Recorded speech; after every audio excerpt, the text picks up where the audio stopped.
Paramashivoham Om Nithyananda Paramashivoham Om Nithyananda Paramashivoham Om Nithyananda Paramashivoham Om Nithyananda Paramashivoham Om Nithyananda Paramashivoham Om Nithyananda Paramashivoham Om Nithyananda Paramashivoham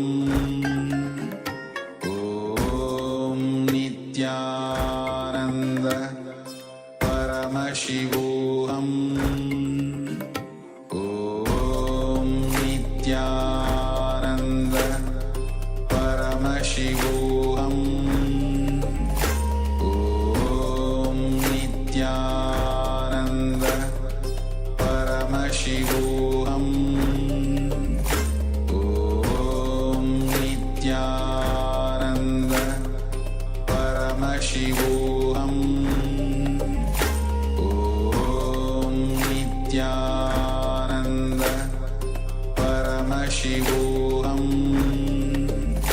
Om Nithyananda Paramashivoham Om Nithyananda Paramashivoham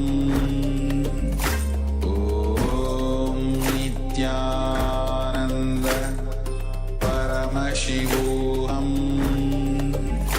Om Nithyananda Paramashivoham.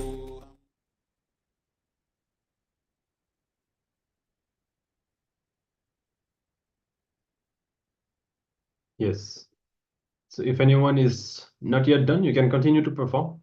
Don't stop your Trinetra Kumbhaka. You can continue. Meanwhile, we'll introduce the next step and you can start it once you are done.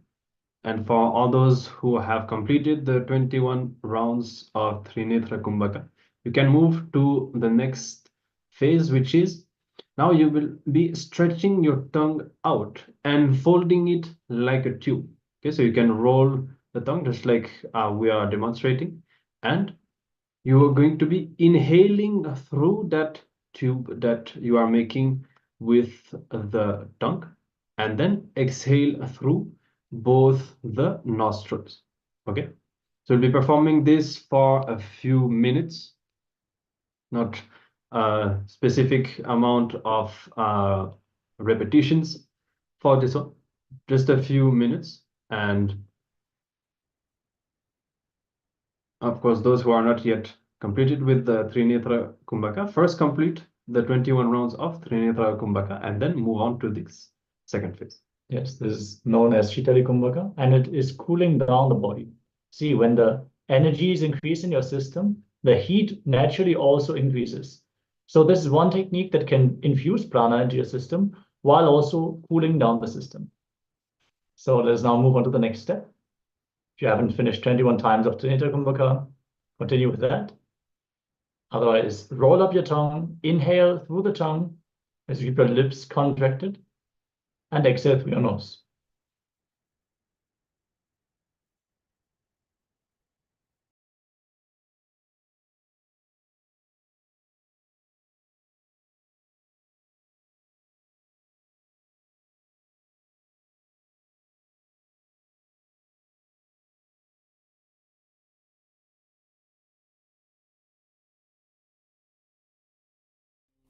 Nithyananda Paramashivoham Om Nithyananda Paramashivoham